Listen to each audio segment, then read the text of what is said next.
Hi everyone. So this is a channel message regarding how people with entities attached to them, or people who are dark spiritually, as in who intentionally involve or engage in harmful spiritual practices, especially those that harm others. And if you know what I mean, as in, practice black magic, spiritually attack others, etc., etc. People who are energy vampires. If you don't know who exactly, whether you have someone like that in your circle, you just need to know if there's anyone who you can't really logically think of being harmful towards you, but you just get a bad vibe. It's because your intuition knows, right, that that person, your shadow self knows that this person has harmful intentions towards you, or they're just someone you should keep a distance from, things like that. And also, an energy vampire would be someone who always makes you feel drained after interacting with them. You just feel unnecessarily exhausted for no reason. Like, if you haven't really done anything to that would make you feel that exhausted, but under normal circumstances, but just by talking to that person or engaging with them, you feel so much more exhausted than you would usually do. So, and that is an energy vampire, if you are not aware of how to recognize one. So people like these, and also people with dark personalities, psychologically speaking, so basically narcissists, sociopaths, psychopaths, there's a difference between these two, uh, but not to go into that. So these individuals, they actually can harness the energy of festivals, um, and any event that has an energetic uptick. They can utilize it to harm others, to basically siphon energy. So for example, an energy vampire can easily use a gathering of any sort to siphon energy, right? And if it is even more so, if it is ritualistic, for example, if there's a festival going on, or if it's basically depend, it doesn't matter which culture, which religion you're from, you'll see that festive seasons can be quite exhausting for people who are more spiritually aware. Why? Because, as usual, if there's always cultural, maybe people who are less spiritually aware, they have no issues. They just blindly go through life. Now, if you are culturally aware, festive times can be harder than usual, because you have to deal with dogmas that are prevalent. You have to deal with preconceived notions that do not serve you, or anyone else actually, but these people still follow it, and they sort of question you on it, like, why aren't you married, why aren't you following this job? It's just, this is universal, right? No matter which religion you're from, no matter which part of the world you're from, this is pretty much valid.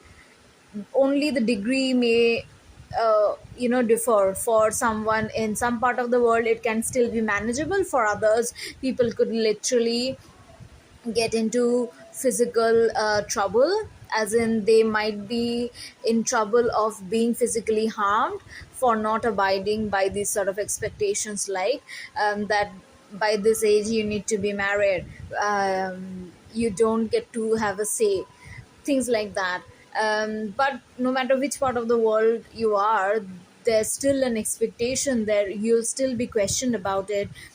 You'll still be expected to conform to something that doesn't serve anyone other than the rigid structures that sort of cage us all.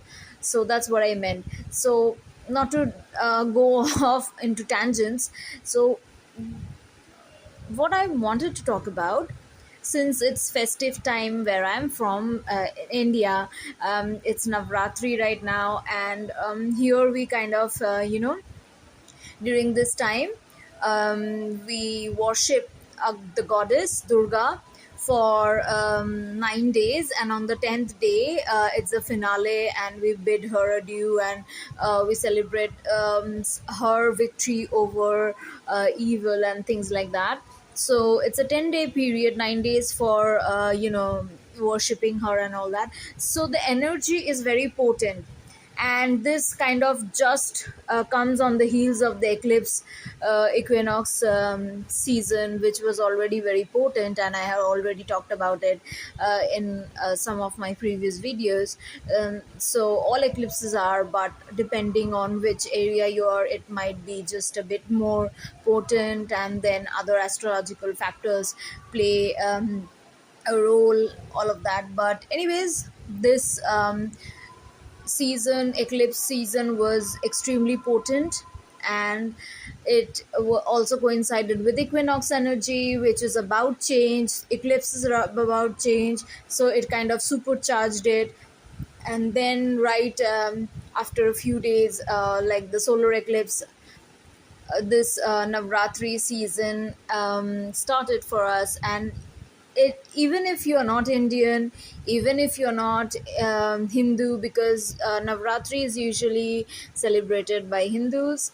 So even if you're not, the energy is prevalent for even people who are not Hindu, not just in India, elsewhere as well. Because see, energy is cosmic.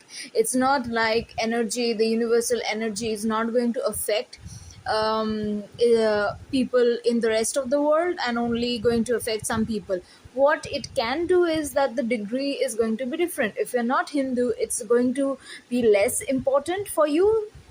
But the message I'm talking about is not just about Navratri. It can be during Christmas time, it can be during Ostara, which is Easter. It can be any other festival. It can be I don't know much about which Eid. There are different Eids, and which one coincides with what. So I don't want to talk about something that I do not know much of. So I'll leave that. But the thing, you get my point, right? It doesn't matter which culture you're from, which part of the world you're from, which religion you're from. My main message will apply. So I'm just talking of Navratri because it provides a good analogy and helps me explain what I'm talking about. And so in Navratri, we worship the goddess, right? And there are a lot of rituals that are being practiced every day of this 10-day period. So what happens is there's already a ritualistic energy. The energy is very high. If you and especially where I'm from, the city, it is but you have two Navratris in a year, like we have. And this Navratri is more potent all over India. But especially in my place, the other Navratri is celebrated, but it's not as all encompassing. Here it's like literally streets are closed up. Every corner, every street, you'll find people celebrating, people outside. Everything else comes to a stop. It's very much like a cultural event, but there's also a very, very potent energetic uptake. You can feel the energy if you are an empath. You'll definitely feel the energetic uptake, right? So here's the problem: people who practice magic, whether it is for good or bad, it's up to them, right? Can harness this energy. So what happens is, you might think, oh, I'm going to some a holy because a holy event, right? Like suppose you're going to puja in, at least here we call it puja. It's basically worshipping the goddess. That act is called puja. So when you're taking participating in that, you think nothing can go wrong because it's a holy thing. How could that um, possibly ever affect me when I have not done anything wrong? And even if someone who is low vibrational is present, how can possibly affect me? But here's the deal, maybe someone who is low vibrational may not affect you if you have good spiritual hygiene. But if someone actively wants to harm you, then they can actually. Why? Because the spiritual energy is already so much more potent right now. And when you're partaking in a communal activity, so there are energies of other people involved, right?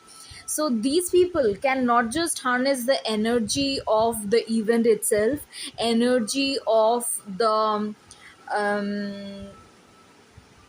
yeah, so I don't know how else to say, the event, the cosmic and spiritual energy prevalent during this period, and of those individuals. Now imagine some 100 people are gathered at a place to worship a goddess, right?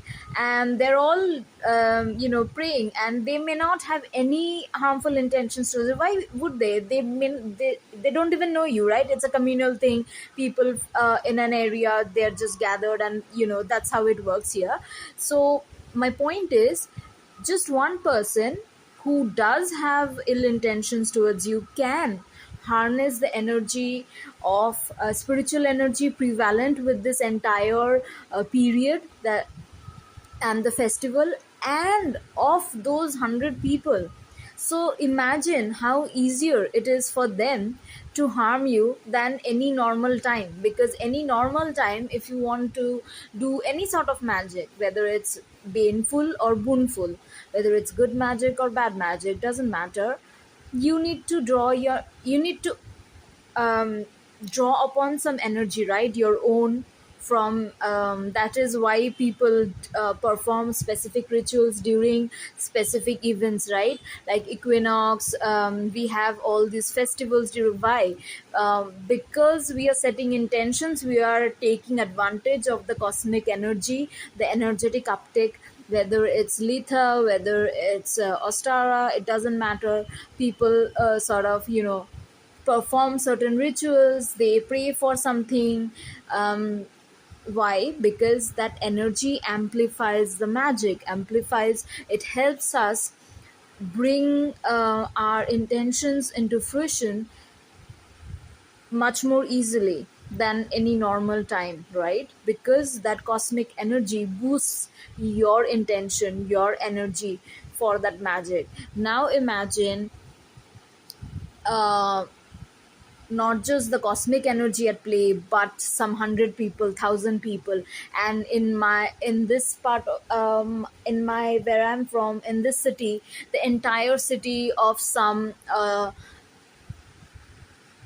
hundreds of thousands of people, everyone is actually involved in these activities, they are engaging in it. Maybe they all do not assemble at the very same location, but in different locations in the entire city, people are engaging in the same activity. And of so the amplifies of that amplifies the energy of the event, of the cosmic energy, not just the cosmic energy, actually more of the energy of the festival. The spiritual energy is amplified even more. And then in that specific location where you are suppose offering your prayers, and someone else is there who wishes you harm, and there are some other 100 people, then they can not just tap into the energy of the event or the festival, the spiritual energy of some 100,000 people in that entire city, amplifying the energy of that in festival, and of the 100 people in that very location. So imagine how supercharged that intention would be. And if their intention is to harm you, and you think, why would they just do that? Why can't they just then pray for something good?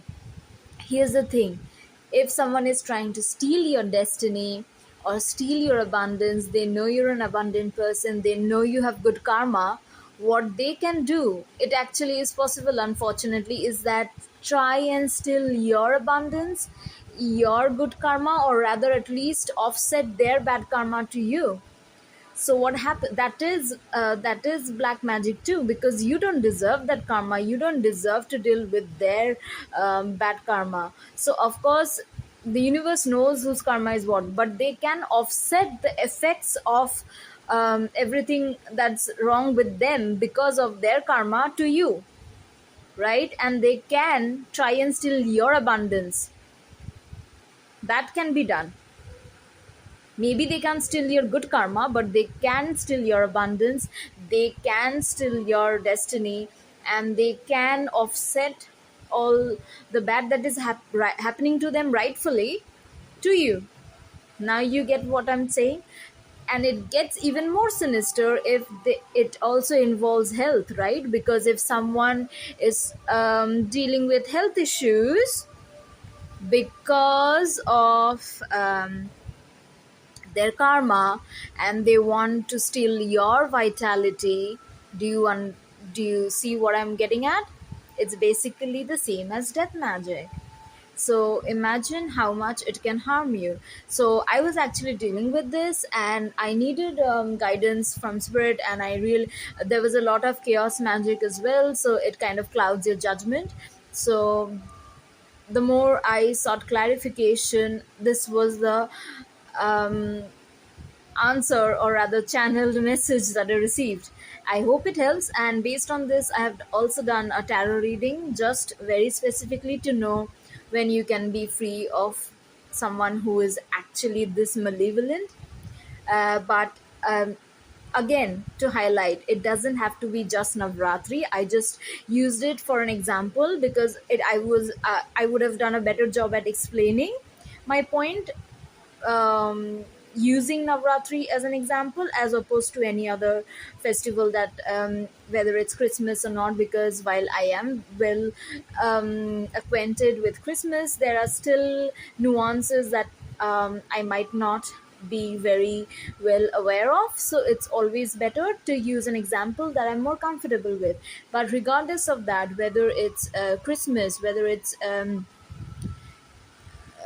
Easter, whether it's any other festival, um, litha, doesn't matter. Again, samhain is upcoming, right? Halloween is just around the corner. If someone wants to harm you, we know that samhain is a very potent time for any energetic work, and of course then this.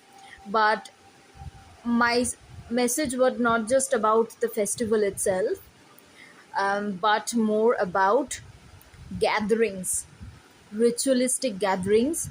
Even if the gathering is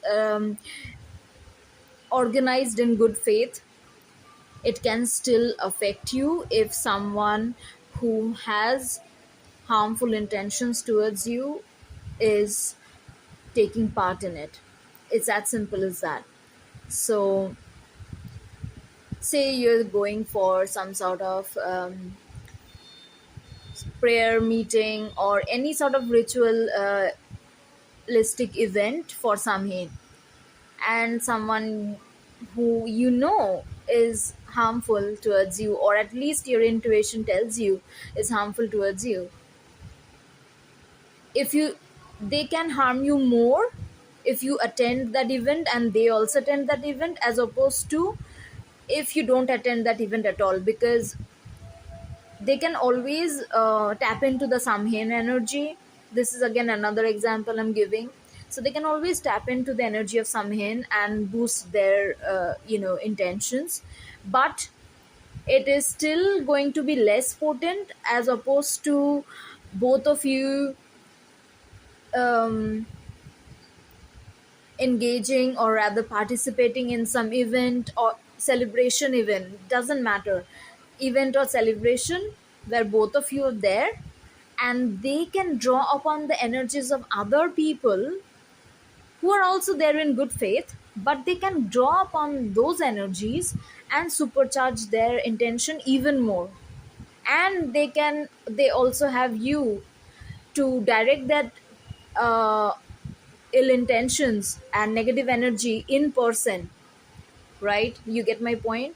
So I hope this helps. This is not to scare anyone, just so you know better and you can avoid people, and even if required, gatherings and